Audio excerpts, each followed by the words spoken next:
Hello, this is Michelle at East Avenue Art, and today I'm going to be painting this sea illustration.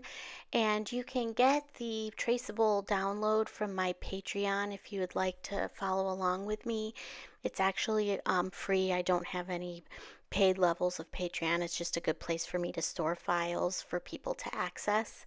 And so I started out with my Mungyo palette here, my 48 pan set, and I activated them with a little bit of a spray bottle. And I started mixing up some colors, some blues and grays for that whale. And then I started also mixing up some pinks and purples for the seashells and also for the jellyfish. I wanted this to be a really cheerful, colorful painting. Actually, I'm mixing in a little bit of peach in there. So I'm trying to get that shell color how I want it. And I'm experimenting with some different colors. So I put in some peach, some pink, some purple, until I really was happy with it. And so I'm starting in with the smaller illustrations first. So I'm going to start with one of my shells. I don't know what kind of shell this is, but I feel like they're pretty common at the beach. And I have a couple of those types of shells of different sizes. So I'm just putting a first layer on, and then I'll kind of build up those layers as I go. Illustrations like this are pretty fun because you can kind of work on different parts of the painting um, and allow places to dry, other parts of the painting to dry. And I like that as opposed to sort of just, one composition like a landscape. It's just where you're really having to wait for the whole thing to dry oftentimes before starting on a new layer. So sometimes doing these like little illustrations is fun for that purpose because you can see I'm just sort of moving around.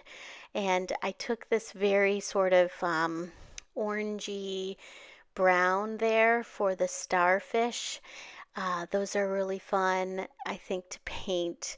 And again, one thing that I think makes this illustration a little bit fun, at least for me, is I try to do different sizes of, like the shells were different sizes, and the animals that I used were sort of very varied in different sizes, and it's pretty colorful. So I started actually with like the same color palette, those sort of like peachy brown to start, which I think, you really associate with the sea. And now I'm adding in all of my kind of sandy yellow there for this sand dollars that I put in various places. So I don't know, I thought this part was kind of helping me to see how the colors were going to come together by just doing them sort of all in um, one sort of bit. And here I'm going in with my eraser there to just take up a little bit of the just a little bit of the graphite from my pencil that I didn't want to show through. So I'm going to start thinking about painting this whale. And I started out with like a gray, and I wanted the underside of the whale to be a little bit lighter. So you can see that I sort of went in with the water. So on his back, I'm doing a thicker consistency of that gray. But then before I go and touch, his underside again, I'm gonna make sure that yeah. So see how that's kind of a different color. The underside's a little bit lighter, and you know what? Now that I'm looking at it this now, I really like the color that I set up here, but I kept kind of building it up and got him to be a little bit more blue whale looky. But I sort of like how this looks, like the monochrome gray and gray. So here I'm mixing up a little bit of yellow and gray, and I'm going to use that as the base of the turtle. That's going to be the base color of my turtle. And I'm going to paint the whole turtle with this color. And this is pretty interesting because when you look at this now with only the white next to it, it definitely looks like a dark color, that sort of beigey color that I'm painting onto the turtle. But once I painted in his shell and just the sort of spotting on his body, it's amazing how light that color will look. The next thing that I'm doing, continuing on with that sort of beigey brown, is I'm going to put the first layer of my sea otter, I think he's so cute. Those are such a fun, they're like the puppy dogs of the sea, right? So I'm putting this little sea otter's base color, which was just slightly darker than the turtle. And so next up, I'm going to mix up a deep purple for my jellyfish. And I'm going in with like a very light, watery version of that color.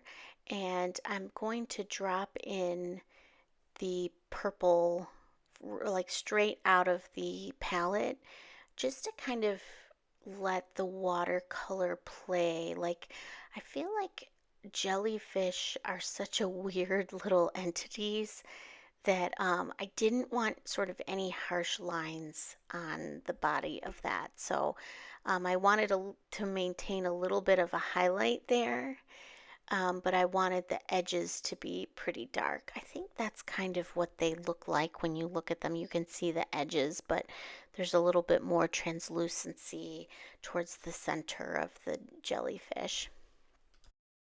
At this point, I added a lot of water to my purple on my palette, and I put down the first layer of the tendrils that are coming down off of the jellyfish. And then I wanted that purple to appear in other parts of this painting because I didn't want it to just be in one area. Um, and so you can see I have, added some layers to my shells. I put some shading on the shells, and I also put the little petals that you see on a sand dollar and the little dots that you see on the little little SpongeBob starfish. I should say Patrick, right? So I'm coming back to this whale, and I'm really frustrated because I had added some blue and some gray to the whale, and I just don't like how it appears, and I kept trying to mess with it. And I really recommend not doing this. If you're not happy with how something is going, I think it's really a good idea to take a break. And I have like the perfect opportunity to take a break because I'm just doing this little illustration. I can move on to another illustration and not have to think about it. Well, I didn't think through super well how to do that. And um, I just kept adding layers. So I decided to just finally take a break. I'm not happy with how that looks, and I am going to update that a little bit later. But for now, I'm turning my attention over to the turtle. You can also see I added a little bit more of a thicker consistency down to those jellyfish tendrils. So I'm going to do some more layers off of that, but first I'm going to focus on this turtle. And I mixed up some greens and some blues, and I actually also drew up the different plates on the turtle's shell, and I'm going to approach them one on one. So I'm going to add some water to one section of the shell, like I guess I could say one plate of the shell, and then I'm just going to drop in colors. And this part is really up to your interpretation. I think this is really enjoyable. You can just add whatever colors you want. And I really experimented and added greens and blues, and sometimes I added more pigment than I wanted to. So I would, kind of dry off my brush and pull some of that up. And that now I'm experimenting with some greens on the opposite side of the shell. I got kind of my face close into doing that, which is why you're seeing my hair in the way. And actually, it's a beautiful summer day, so you can also see the breeze coming in on my hair. And that's a big reason why things dried pretty quickly, actually, on this page. So for example, I'm going to be going back to that first little bit that I painted. And all things being equal, especially because this is Arch's watercolor paper, I should be able to go back into that and see some of the water movement, but you can see there it was actually totally dry. So I went over the whole thing again with paint to re-wet it. And I think that's because the breeze was blowing in from the window that's like right in front of me and drying everything. So just something to think about if you do any sort of like plein air paintings, or, just thinking about how quickly or slowly things will dry depending on the weather. And so I'm going to follow the same approach for each one of these pieces of the turtle shell. So I think at some point I'm going to speed this up because it's a little bit repetitive. But that actually, if this is something you want to try out, you could do just a whole turtle and have him be a bigger illustration, because it's like super fun. I think this is a really, really fun way to paint. It's very meditative, and I got a little stressed with the direction that my whale was going, and so it was really good to switch over to painting something that it didn't really quite matter how I did it. So then I just sort of follow the same approach, and then I do these little tiny plates kind of along the base of his shell where it, meets the body. And from there, I decided to add a little bit more shading to the turtle, like underneath where the shell would be meeting his body. There would be kind of casting a shadow. And then I wanted to do some little like neck wrinkles. Just to add a little bit color, because like I mentioned before, that light color really gets, it looked dark when it was just on its own, but then in the context of, the blues and greens of the shell, it really kind of lightens up. And at this point, I just added some little like blue and gray green markings to his fins and leg, and I'm doing a little bit on his face as well. Now I'm going to add a little bit of a thicker consistency, just to have a little bit of variety on him. And then I want to do his eye, but I don't trust myself with black paint and a paintbrush. So I got um, a waterproof fine liner and just kind of went ahead and drew in his eye for that. And yeah, I think that's pretty cute. That ended up pretty good. And I'm going to take one of those same blues that I used for the turtle, and I'm going to do some bubbles kind of around the animals and the shells. And again, it's kind of fun to sort of like reuse the same colors. It adds a little bit of consistency to a painting like this or an illustration like this. In addition to reusing the blue, I'm also going to reuse the green from the turtle shell to do these little like seaweed guys in various places. And again, I just think it's adding a little bit pops of color. But I really used a lot of the same colors over and over again. And I just, where I see spaces around the animals and the shells, I'm just trying to put in this little seaweed. And the way that I'm achieving the look of the seaweed is I sort of do a light pressure at the beginning, and then I add a little bit of a heavier pressure toward through the middle, and then I lighten it up again. Um, and then I can go around and add some more, colors here and there. So at this point, I'm going to move on to my sea otter, who I have really been waiting till the last minute to do, because I feel like this is the most difficult illustration, getting sort of a fuzzy animal to look natural.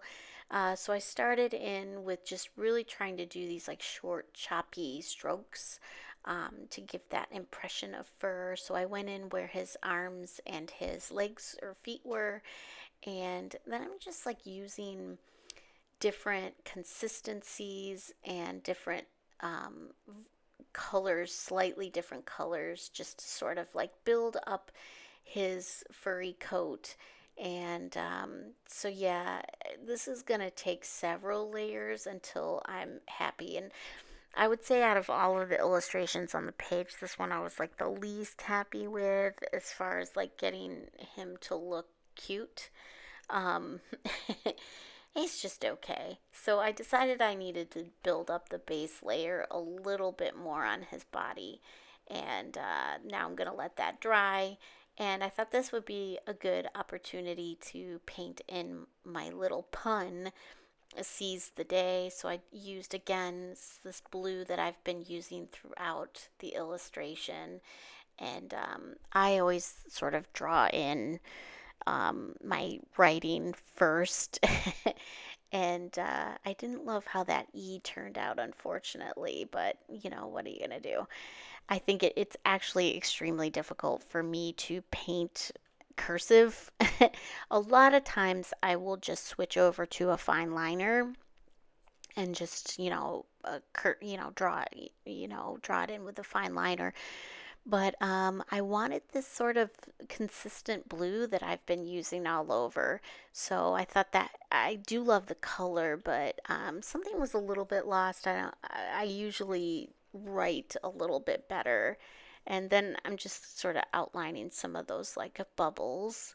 Um, and yeah, so from here, I'm going to focus in on getting more of those tendrils. And you see I switched to a pretty thin, this is actually a 0 round brush, but I'm doing a very thick consistency. I'm going right into the color in the palette and drawing in those lines. And I think so. I did about 3 layers on that jellyfish, and I liked how it turned out.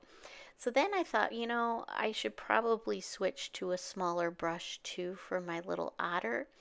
And I'm going in with a thicker color and or a darker color, thicker consistency.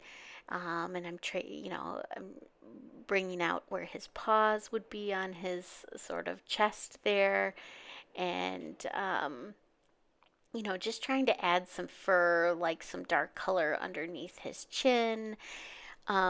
This one I really wasn't sure the direction to go, and I just kind of decided, well, I'll make sure that the feet and the hands stand out because I thought that was pretty important to being able to make sense of what you were looking at.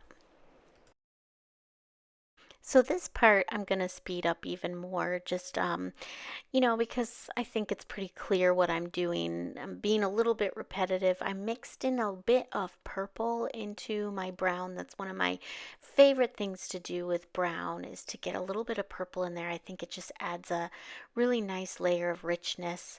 And so I'm just going in with that small brush again and trying to add in little bits of fur, and trying to be especially careful around his face.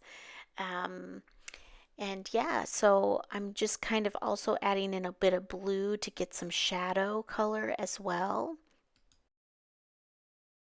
And again, because I didn't really trust myself, I decided to go in with my fine liner to sketch in his whiskers and his little face. And yeah, I think I also used a little bit of the fine liner on the whale's eye as well. At this point, I realized I should fill in some more towards the top of my illustration, so I went back to those sort of like orangey, sandy colors to get going on another starfish, as well as some more shells and some more of that like little seaweed. And again, I just start with some light pressure and then, thicken up the pressure, and that one looks a little bit too much like a stalk of corn. um, didn't quite look as wavy as I liked it. So, but yeah, I start with like a little bit of, and then I did a squiggle there. But yeah, light pressure, heavy pressure, light pressure. And that's how I achieve those. And going in with the shading a little bit on the shell, and yeah, adding some shading onto my seaweed as well. And at this point, I decided to get out my Himi Jelly Gouache. This is how I like to sort of finalize some of my paintings. So I wasn't really sure all of what I wanted to do when I started, but I knew I wanted some white, and I grabbed some peaches and some purples. And from there, I always make sure that I close up my jelly gouache because I wanted to stay, active. And you might have also known that I went in with a palette brush rather than my paintbrush because I don't want to introduce any organisms there into that jelly gouache because it has a little bit of trouble, I've read online, with getting moldy. I have not seen that yet. But anyway, I added some white gouache in certain areas, the eyes and such, and this is kind of my final piece. And so I hope you enjoyed this and I hope you try it out. Thanks so much for watching. And if you like what you saw, please hit like and subscribe. Thanks.